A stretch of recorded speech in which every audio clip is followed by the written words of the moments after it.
Oh.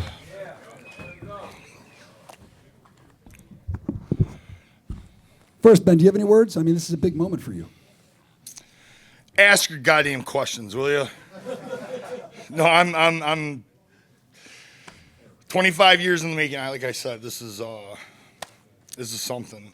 I am lost for words right now, but I couldn't have asked for a better everything. Just the way the fight week rolled out. The fact I rewind back to getting the opportunity, to starting with the BKFC to begin with. Like this whole thing. Like you were saying, I'm always wearing BKFC. Like I love the company. I love David Feldman and the family and all the crew. I mean, this is incredible to be in this. When like my first fight was in Louisiana, and like it was cool and I got a viral knockout, but like that was in front of 2,000 people. Tonight, in 36 seconds, I got a knockout in front of 17,000 people. And I have fought, I've been fighting for 25 years. Yeah, great job. And I fought in 17 UFCs. Yep, I'm a UFC vet. I fought in some massive fights, and I wasn't kidding. Like, the crowd tonight was probably the most amazing crowd I've ever fought in front of. Like, I was very amped up coming out. Like, it isn't the same fighting in front of 1,000 people and fighting in front of 17,000 people. There's two sides to it. It can make you scared, or it makes you what I was. And like I came out to end the fight and give that crowd that's what I said at the weigh-ins yesterday. I'm gonna give you everything you paid to see. So I hope they were into it, and it was a good pop. I liked listening to the crowd. So. Ben, first off, congratulations on your win and your championship. On Thursday at the press conference, you said that Mick Terrell was a bully. How did it feel to bully the bully? Yeah, I could feel it in my heart that I was going to do what I was set out to do. I really hadn't, Sirus had said every time he interviewed Mick, he's like, oh, there's a lot of back and forth, there's a lot of talk. I didn't say anything to the guy. I never said anything about him. I never called him any names. And for the last 4, 5, 6 weeks, every day on my social media, it's him calling me fat, him calling me names, him calling me stuff. And I'm just sitting there like, oh, back to grade school. And I had a thing with, I was the bigger kid in my class, and the upperclassmen liked to pick on me. And it's probably why I became a fighter, because I was so sick and irritated at people treating me like that I did fight back. When I got to high school and kind of I started fighting when I was 17. I fought grown men. I knocked out grown men when I was 17 years old. So I kind of when I came back to high school, I'm like, really? You guys want to mess with me? And no, everybody shut up and left me alone. I dove into the career. But that was always with me, that chip on the shoulder, the people that act that way. And I always loved, came from Stan Lee. Comic books sometimes had some real life stuff. It said, with great power comes great responsibility. And I am known as Big Ben. I'm a big guy. I do carry a lot of power, but I have that's responsibility. I need to help people, not use that against them. So when someone acts that way, I really take it personal. And that's what I felt like he was doing. I was like, I know he's a nice guy, but I got this feeling like behind closed doors, he picks on people or makes fun of people and does stuff like that. That's not cool. So as just being decent human beings, I had to knock him the fuck out. Ben, you drew it. You predicted it. How does it feel to make your art come to life? I mean, it did, didn't it? The eyes were X'd out and everything. It was something. It took me a second. I landed it, and I looked, and I'm like, this is done. And you can't ask for a better finish, especially in Bareknuckle, to literally just have a walk-off knockout. So it's pretty cool. Thank you so much. Congrats, Ben. So are you looking to be an active champion with a lot of defenses? Is there anyone you want to welcome to the division? What are your thoughts on the future? Yeah, Francis Ngannou maybe. We need to get some big names in this, because I don't know who's on the roster, especially after tonight, that's really jumping at to fight me. I mean, they'll say it, but the couple of guys that'll say it, but when it really comes down to it and I'm standing in front of you, the things change. There's a couple heavyweights, I'm not even going to say their name, but they were picking Mick. They said Mick was so much more technical and blah, blah, blah. Well, there you go. You're wrong. And probably one of my best attributes is my precision. I don't want to hurt my hands. I want to hurt your face. And I've gotten really, really good at that. If I throw 100 punches, I'm about to land all 100. I don't really throw weak punches or anything like that. Sorry, I'm getting off track. Back to fighting whoever, yeah, all comers, like, of course. That's the thing about me is Mick worried since we started talking, worried about my weight. That blows my mind as a heavyweight. I don't care. Put me in here with a 350-pound guy. I'm going to fight him. Like, I don't care how big you are or small or whatever. Like, that's me. Like, as a heavyweight, I will fight anyone. Like, that's my responsibility. So bring them on. And as far as how active I can be, well, that's, of course, up to the BKFC. You know, I can fight tomorrow. So. Dave Malaysia, Sports Talk Philadelphia. So, how does it feel to win the heavyweight championship here in Philly? It's fucking awesome. You see how fucking happy I am? I'm not happy about much. I'm not.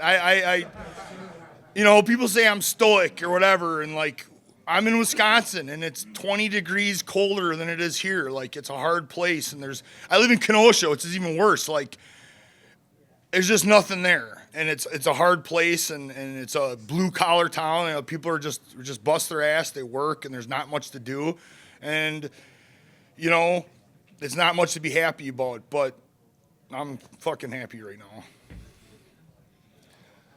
Hi, my name is Justin Cohen, and I have a company called Sober Up Productions out of Montana. And I battled with obesity, which, you know, could contribute to some mental health issues amongst the substance abuse issues and stuff like that. What did you do to lose the weight outside of what you did in the gym? And I'm coming to a specific point. Did you go the organic food route? Did you go like supplements? What was your game? I don't know what you mean, because they still say I'm fat ass. I guess that's like, like. I guess the reason why I ask is I lost 150 pounds. Well, congratulations. That is not an easy thing to Organic do. food, and I'd like to feed you organic food. Oh, so you're just trying to get a plug in here? You know, We're not going to do that. Let's. What do you got, man? So let me just get back to real quick. I'm just gonna tell you guys a secret here. I fought in the UFC at 265, and for the most part, I try to keep my weight around 275. Right? I haven't been anywhere near that in 3 years. I'm on an average. I'm a 300-pound man. That's just the way it is. But I was 306 at the beginning of the week, so I made a 31-pound cut for this fight. And that, when I made it, and Mick was telling everybody, he's like, he ain't gonna make the weight. He ain't gonna make it. And he didn't understand how bad I wanted this. So when I made that weight, I knew I was going to win this. I knew I'd already won the fight there. I knew he was a mental midget, and I was in here to win this. And I rehydrated. Quick shout out. George Lockhart is the MVP of my week. He is a nutritionist who deals with weight cutting. I didn't get to say it in the ring, but he also is incredible. And, you know, very, very huge shout out to him as well. But I got it done. Crazy Kevin here. I just wanted to ask, you mentioned you're a UFC veteran, and obviously now you're the champion of BKFC. What's kind of changed in your fighting career to kind of elevate you and make you the champion now in BKFC? It's like, did I find the sport or the sport found me? I mean, David Feldman created this, you know, and it's like, yeah, I'm going to tell you, when it first started, I was like, what is this stuff? Bareknuckle, and it sounded so brutal, which was cool. I liked it, but like, I didn't know if audiences were going to like, you know, I'm a savage is what people know me as. So like, is other people going to be into this? Well, there were 17,000 savages out there tonight that loved it. So he really did crack into something awesome. And my management went to him right away and says, Ben's made for this. They're like, you got to sign him. You got to did it. So he's like, I'll give him a shot. He goes, if the fans like him, I'll keep him fighting. Well, obviously I must have did something right, because they gave me a title shot. Congratulations, champ. Fantastic fight tonight. Beautiful knockout. So we know that mindset is a huge part of this sport. Were you manifesting a first-round knockout, or were you expecting it to go a little bit longer? I prepared for 6 rounds. So there's a 5-round, you know, if they consider it a draw and both fighters say they can keep fighting, there'll be a 6th round. So we prepared that when they come over on the 5th round, yes, I'm ready. Yes, I'm fine. I don't care how bloody beat up I was. You know, you don't know.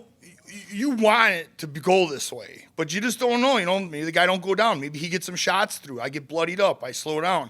Who knows? You pray that you train in a way to make it go right, but you got to prepare for the worst. I prepared for the worst. I got the best, right? So that's maybe why I got the 36-second knockout. Ben, President David Feldman said that you'd make a great fit for the $25 million tournament. Are you open to that? Yeah! Thank you for asking. Yes, I'm in. Good luck finding the opponents.